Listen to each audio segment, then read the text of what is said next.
Preview.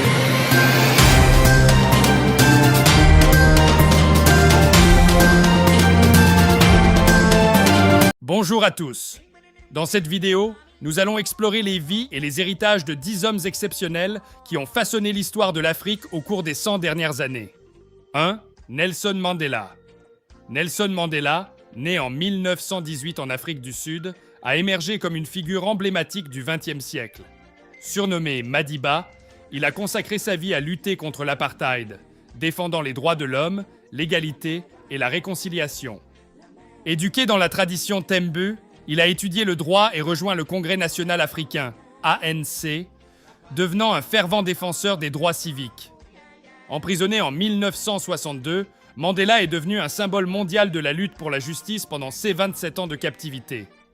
Libéré en 1990, il a joué un rôle crucial dans les négociations mettant fin à l'apartheid, conduisant à des élections démocratiques en 1994, où il est devenu le premier président noir d'Afrique du Sud. Mandela a ensuite œuvré à la réconciliation nationale, symbolisée par la commission Vérité et Réconciliation. Après sa présidence, il a continué à promouvoir la paix mondiale, l'éducation et la lutte contre la pauvreté, recevant le prix Nobel de la paix en 1993. Mandela est décédé en 2013, laissant derrière lui un héritage de résilience, de pardon et d'inspiration pour les générations futures. 2. Patrice Lumumba. Patrice Emery Lumumba, né en 1925 au Congo belge, actuelle République démocratique du Congo, est une figure emblématique de la lutte pour l'indépendance africaine. Malgré des débuts modestes, Lumumba a acquis une éducation autodidacte et est devenu un leader charismatique du mouvement pour l'indépendance dans les années 1950. En 1960, le Congo a obtenu son indépendance et Lumumba est devenu le premier Premier ministre. Cependant, son gouvernement a fait face à des défis internes et à des ingérences étrangères, notamment de la Belgique et d'autres puissances occidentales. Son appel à l'aide à l'Union soviétique a contribué à sa destitution en 1960, suivi de son arrestation par des forces soutenues par les États-Unis et la Belgique. En janvier 1961, Lumumba a été assassiné dans des circonstances obscures. Malgré son court mandat, Lumumba demeure un symbole de la lutte pour la dignité, la justice et la liberté en Afrique. Son héritage perdure, inspirant les mouvements pour la justice sociale à travers le continent africain, et il est célébré comme un héros national au Congo. 3. Thomas Sankara. Thomas Sankara, né en 1949 au Burkina Faso, demeure une figure emblématique du mouvement panafricain, souvent appelé le Che Guevara africain. Issu d'une famille modeste, Sankara a reçu une formation militaire et s'est distingué en tant qu'officier. Son engagement politique a été renforcé lors d'un coup d'État en 1982. Devenu Premier ministre, il a mené un coup d'État populaire en 1983, devenant président du Burkina Faso.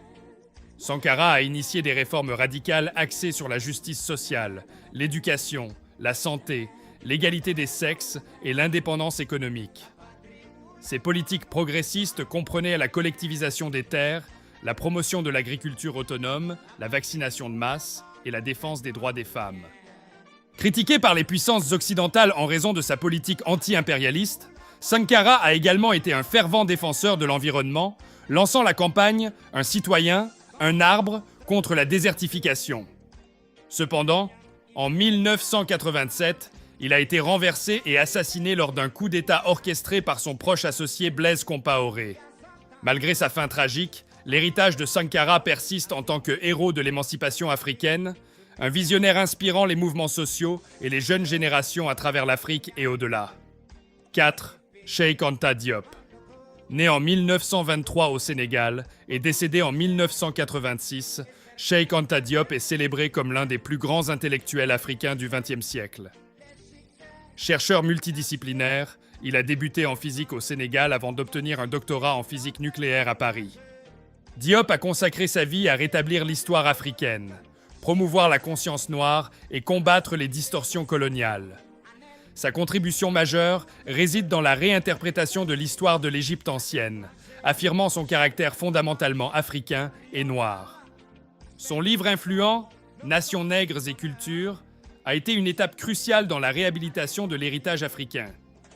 Diop a également remis en question l'origine de l'humanité, plaidant pour son origine africaine et défiant les préjugés raciaux persistants à travers ses recherches en anthropologie, linguistique et génétique.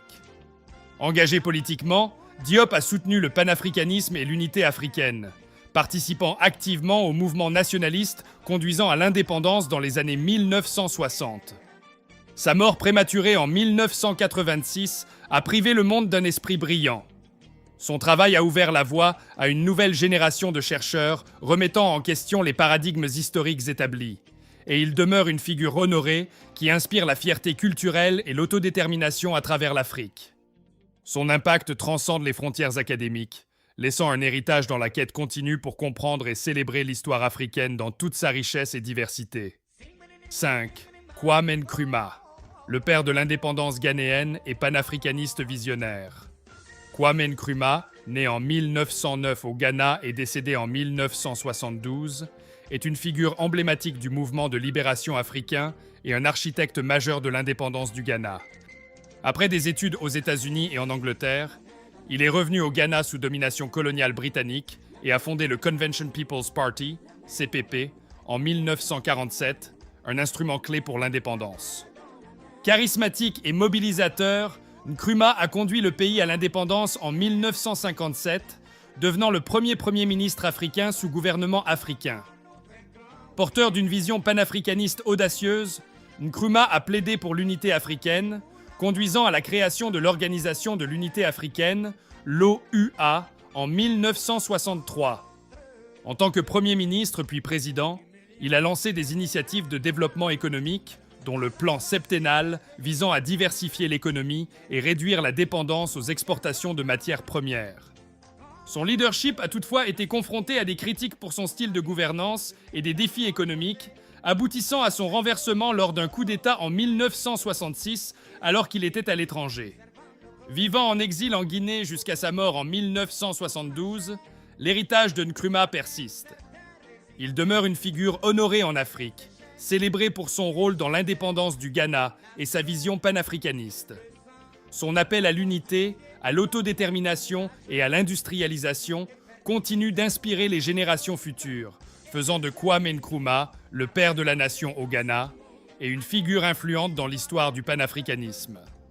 Sa vie et son héritage rappellent la nécessité de la solidarité africaine et de la poursuite du rêve d'une Afrique libre, unie et prospère. 6. Mouammar Kadhafi. Né en 1942 en Libye et décédé en 2011, Mouammar Kadhafi est une figure qui a marqué l'histoire contemporaine. Au pouvoir pendant près de 4 décennies après un coup d'État en 1969, il a façonné la Libye avec une vision politique unique, mêlant socialisme, panarabisme, panafricanisme et islamisme. Il a instauré un régime basé sur son idéologie personnelle, décrite dans Le Livre vert, promouvant une démocratie directe à travers des conseils populaires. Sa politique étrangère, marquée par le soutien à des mouvements révolutionnaires et une position anti-impérialiste, a conduit à des tensions internationales, notamment après l'attentat de Lockerbie en 1988. Sous son règne, la Libye a connu des réformes économiques et sociales financées par les revenus pétroliers. En 2011, lors du printemps arabe, des manifestations massives ont éclaté, entraînant une révolution armée et l'intervention occidentale, justifiée au nom de la liberté. Kadhafi a été tué, laissant la Libye dans le chaos politique et les conflits internes. L'héritage de Kadhafi est débattu. Certains le voient comme un défenseur de l'indépendance africaine et un panafricaniste, louant ses projets de développement ambitieux. D'autres soulignent ses violations des droits de l'homme, son autoritarisme et son rôle dans des conflits régionaux. Sa mort a laissé la Libye dans l'incertitude et les difficultés politiques. 7. Joseph Désiré Mobutu. Né en 1930 au Congo belge, actuelle République démocratique du Congo, et décédé en 1997 au Maroc, Joseph Désiré Mobutu a joué un rôle central dans l'histoire du pays pendant plusieurs décennies. Devenu leader après un coup d'État en 1965, il a consolidé un pouvoir autoritaire au cours de ses 32 années de règne en tant que président de la République du Zaïre. Mobutu, ancien journaliste et militaire, avait commencé en tant que conseiller militaire de Patrice Lumumba, mais après l'assassinat de ce dernier en 1961, Mobutu a mené un coup d'État et a établi son propre régime. Il a justifié son action comme un moyen de sauver le pays de la corruption et des divisions ethniques. Sous son règne, le Congo a été rebaptisé Zaïre en 1971 et Mobutu a instauré une politique d'authenticité visant à promouvoir la culture africaine et à se débarrasser de l'influence occidentale. Son régime a été caractérisé par une centralisation du pouvoir. La politique d'authenticité a conduit à la zaïrianisation, une campagne de remplacement des noms européens par des noms africains et de nationalisation des entreprises étrangères. Cependant, ces politiques n'ont pas réussi à résoudre les problèmes économiques du pays et ont été critiquées pour leur inefficacité. Mobutu a bénéficié du soutien des États-Unis et d'autres puissances occidentales pendant la guerre froide en échange de son opposition au communisme. Cependant, son règne a été marqué par des troubles politiques, des rébellions et une économie en déclin. En 1997, des forces rebelles dirigées par Laurent-Désiré Kabila ont renversé Mobutu, mettant fin à son règne. L'héritage de Mobutu est controversé. Certains le considèrent comme un héros qui a préservé l'unité nationale dans un pays diversifié, tandis que d'autres le critiquent sévèrement pour la corruption et la mauvaise gestion économique de son règne. 8. Gamal Abdel Nasser. Né en 1918 et décédé en 1970, Gamal Abdel Nasser demeure une figure emblématique du XXe siècle dans le monde arabe et en Afrique. Issu d'une famille modeste en Égypte sous domination britannique, Nasser a développé un engagement politique à l'Académie militaire égyptienne, influencé par le contexte anticolonial de l'époque. En 1952, Nasser a dirigé un coup d'État renversant le roi Farouk, devenant le leader égyptien. Il a instauré une république et assumé la présidence en 1956. Nasser a entrepris des réformes ambitieuses, nationalisant le canal de Suez en 1956, ce qui a conduit à la crise de Suez et renforcé sa stature en tant que champion de l'indépendance nationale. Propagateur du panarabisme, Nasser a prôné l'unité arabe et a formé la République arabe unie avec la Syrie en 1958.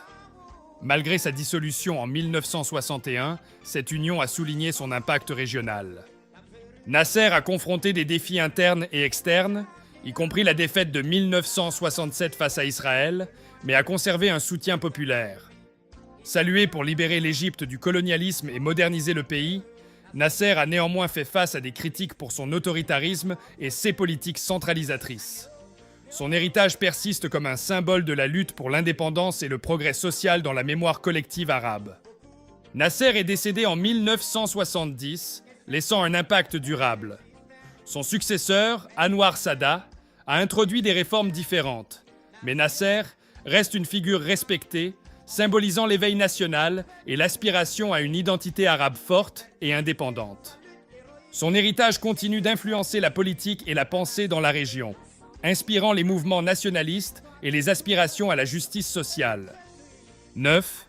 Robert Mugabe. Né en 1924 et décédé en 2019, Robert Gabriel Mugabe a façonné l'histoire du Zimbabwe à travers une vie politique complexe. Issu d'une famille modeste, il s'est engagé dans la lutte anticoloniale en devenant le leader du Front patriotique zimbabwéen. Emprisonné de 1964 à 1974, il a contribué à l'indépendance de la Rhodésie, devenue le Zimbabwe en 1980, où il est devenu Premier ministre, puis président en 1987. Mugabe a joué un rôle clé dans la réconciliation post-indépendance entre les communautés noires et blanches, mais son leadership ultérieur a été marqué par des controverses. Dans les années 2000, sa réforme agraire, visant la redistribution des terres, a provoqué des crises économiques, dont une hyperinflation et une récession. Les années 2010 ont vu le Zimbabwe plonger dans des crises économiques et politiques, entraînant des manifestations et une pression internationale. Sous la menace d'une destitution, Mugabe a démissionné en 2017 après 37 ans au pouvoir. Son héritage est complexe, salué pour son rôle dans la lutte pour l'indépendance, mais critiqué pour ses politiques économiques. 10. Ahmed Sékou Touré, père de l'indépendance guinéenne et leader panafricaniste. Né en 1922 et décédé en 1984, Ahmed Sékou Touré est une figure emblématique de la lutte anticoloniale en Afrique et le premier président de la Guinée indépendante. Issu d'une famille éduquée, il a étudié au lycée technique Georges Poiret de Conakry. Durant sa jeunesse, et après être devenu président de la République, Sékou Touré étudie les travaux des philosophes communistes, en particulier ceux de Karl Marx et de Lénine. Il s'est impliqué dans le mouvement syndical et a cofondé le Rassemblement démocratique africain, RDA. Devenu le premier président de la Guinée en 1958, Sékou Touré a refusé de rejoindre la communauté française, optant pour une indépendance totale et faisant de la Guinée le premier pays d'Afrique subsaharienne à se libérer de la domination coloniale française. Il a mis en œuvre une politique socialiste pour éliminer les inégalités économiques, nationalisant les industries clés et encourageant la participation populaire. Son régime, bien que marqué par des éléments autoritaires et une répression politique, a également été caractérisé par un engagement envers le panafricanisme. Sékou Touré a soutenu les mouvements de libération en Afrique, offrant refuge et assistance aux militants anticolonialistes et a joué un rôle clé dans la formation de l'Organisation de l'Unité africaine en 1963. Il est décédé en 1984 après 26 ans au pouvoir. Critiqué pour son autoritarisme, il est également salué pour son rôle dans l'indépendance de la Guinée et son engagement envers la cause panafricaine. Nous sommes à la fin de cette vidéo et je vous remercie de l'avoir regardée. Si vous connaissez d'autres figures qui ont marqué l'histoire du continent africain, n'hésitez pas à les mettre en commentaire.